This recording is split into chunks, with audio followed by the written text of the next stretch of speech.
Hello, Yu-Gi-Oh tubers. JBuzzsaw79 with another deck profile for you. This deck was sort of came to me after looking at some of the old decks back in the day when I was, say, more competitive. I had a perfect Dark Circle deck. I still had it together, and when I looked through it, I realized that it seemed to me it would work really good as more of a Monarch base, and so I have to do a different variant of a typical Monarch build. So let's get right into it here. We got for you 3 Kaias. I don't really know what much to say about Kaias. I mean, you run Trib, remove a monster from play. If that monster is dark, the opponent takes 1,000 damage. You can also use this if you're really in a clutch. You could also actually even tribute remove your own monster to deal them 1,000, because technically this is about a dark. If a dark monster was removed, you inflict 1,000 to your opponent, so it doesn't necessarily have to be your own. Again, if they're at, like, let's say 800 life, yeah. I also do run 3 Razia. I've seen people not use Raz at 3. The only difference I would do is, which I've kind of been tossing back and forth, would be to run 2 Mobius. Some people would say run Thestalos. I disagree. Again, with only a few cards that remove spells and traps, why not have a 1 tribute monster that is a beater that destroys 2 spells and traps on the field? If you play with 3 MST, yeah. But Raz is really good. I have considered cutting 1 Raz to run a Mobius on this deck. It may be possible, but we'll have to wait and see. Unlike your typical build, I do run some Destiny Heroes in here. Yes, Destiny Hero Monarch. Because why not? Can't really say too much about them. I know some people wouldn't probably run Dasher, but I do, because Dasher's a level 6, and that's really neat. His effect is really good too. When he's in the grave, and you draw a monster, you can basically special summon it, if it can be special summoned. So what that does is open up a lot of different plays for other monsters, like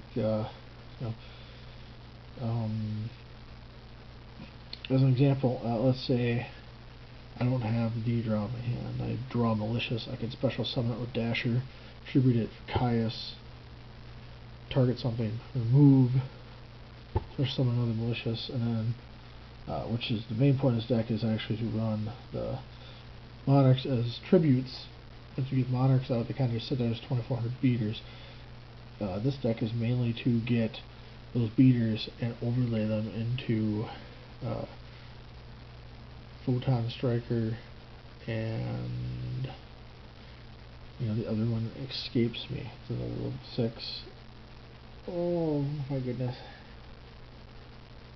Well, anyway, the main point, obviously, again, is to spam level 6s, like I said, Photon Striker, and I can't remember the other one off the top of my head.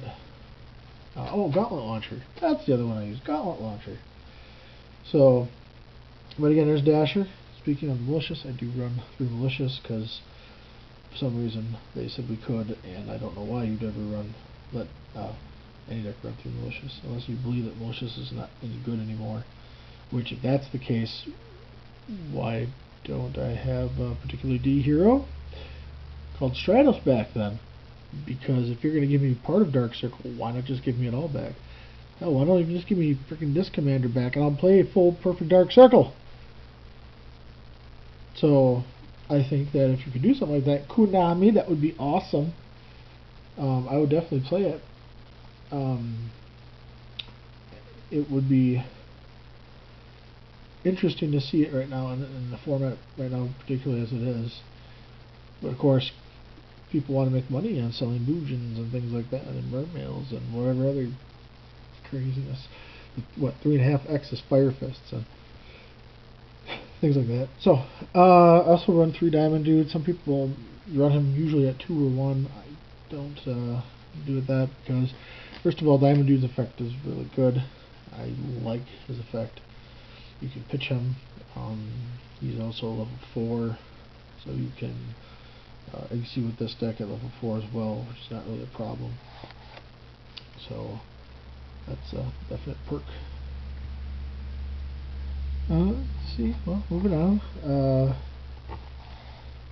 I'll have to forgive me. I did take 1 card out of here.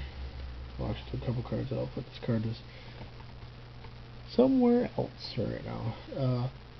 So right now there's only one actual one's a proxy. That's Illusionary Snatcher. With this deck it's really good because you can go ahead and say, okay, well, I tribute, drop a Monarch.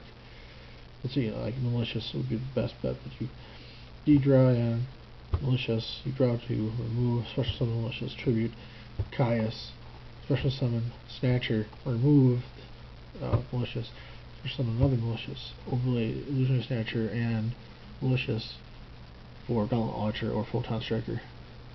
Depending on the situation. Generally I think you're going to go into Photon Striker, but you never know. Depends what's happening on the field.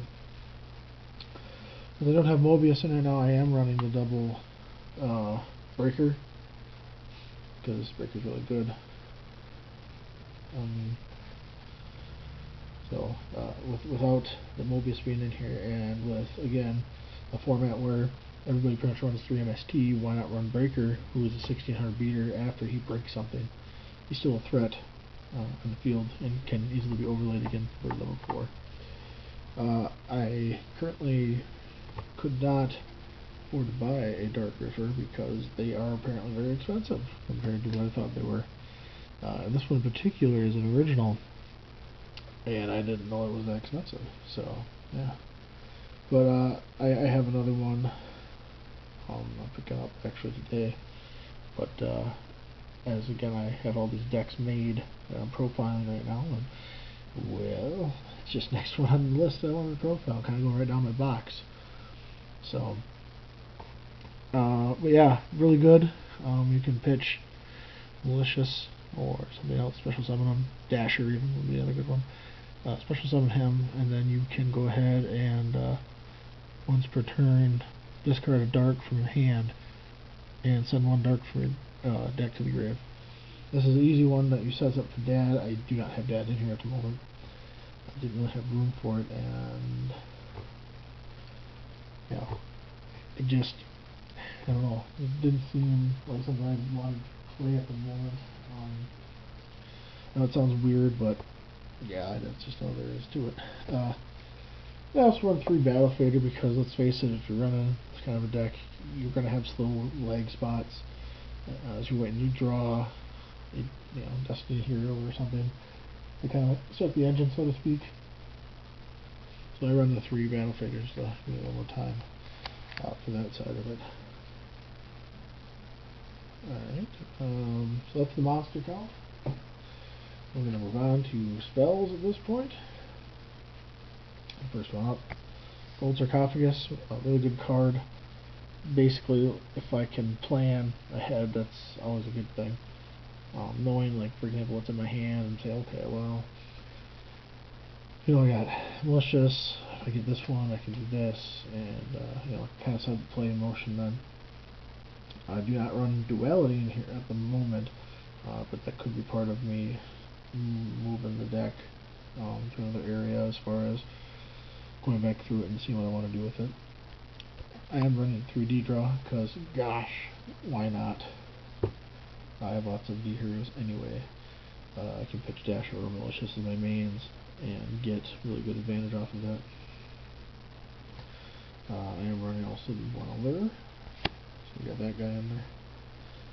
What Monarch deck would be complete without 2 Soul Exchange? I might remove 1. We'll have to wait and see what shakes up here. So I have to proxy currently a Dark Hole because I don't have enough Dark Holes apparently. Apparently when you have 25 decks, you only have 18 dark hole, so you run out. Last spell card is Yugioh Burst. If you control rank 6 or higher EC, destroy all set cards your opponent controls. This is a really good card, especially if you can't get Photon Striker out, because effects don't activate for monsters. You can negate them from face up stuff. So they try to stop it, basically, unless they're gonna, I don't know, bribe it or something like that. This is gonna go off. Again, destroy spells and trap cards on the field that are set. This is a really good card. So, perhaps I might cut it down to 1, but I wanted to really play it and see what it was like for consistency issues. It's been okay. A lot of people don't expect it, which does give it somewhat of a burst to that idea. Burst. That's kind of funny with the name. Whoooot on the traps. The one torrential, of course, because there's torrential. Impulse. Bottomless. Kind of going through these a little faster because I think everybody kind of knows what these are so far. Double Mirror Force, because it's Mirror Force, and why not play 2? This is my proxy for another Solemn Warning because I need a bunch of those, and again, I didn't realize how expensive they were. And I had to take these out at the last minute here for a deck mini tournament that some friends had hosted. Like a top 32 of us kind of got together and we did a bracketed thing. Those are Fiendish Chains for the deck. The last 2 cards on that are Grizzly Prison. I apologize, I'm not really sure if I'm saying it, but we're going to say Grizzly Prison. If you control a monster that was tributed, ritual summon, fusion summon until the end of turn, opponent's next turn rather, either player can synchro or Yugioh summon. Synchro and Yugiohs cannot attack and their effects are negated. The fact that there are minimum of 6, potentially 8 monsters that are tributed with this deck, that is really a good card. Considering bumping it up to 3, just because when you activate it, let's say it's on my opponent's turn, I'm going to do something. I activate Prison, negates the effects. A lot of people run Yugiohs and synchros, let's be honest. So no effects from them comes back to me. Tribute Monarchs and do my thing with them. Or next turn, and this is I guess a little something I'm not really sure on. I read that as if I activate it on your turn right now, this will be the end of your next turn. It will turn off. If that's the case, which I think it is, somebody, if you want, you can watch this and tell me if I'm right or wrong, but so I can negate your opponent's stuff for that turn. It comes back to me, and I can still do my Yugiohs and go on from there. So I think it's a really good card. Even if I have to wait, it's still a really good card. It stops a lot of stuff. Most people are like, oh, I should have done to play this now. Well, I can just overlay and do this, and it's even better. It's really cool. La la la. Well, screw you.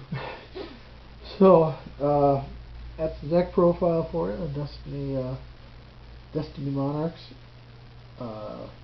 Thumbs up if you liked it. Thumbs down if not. Comment, and also subscribe if you'd like, or you don't. That's up to you. I get a bag, as I always say, but I got not against it. But yeah, that'll be it for today. Go ahead and do what you're gonna do, and I'll see you later.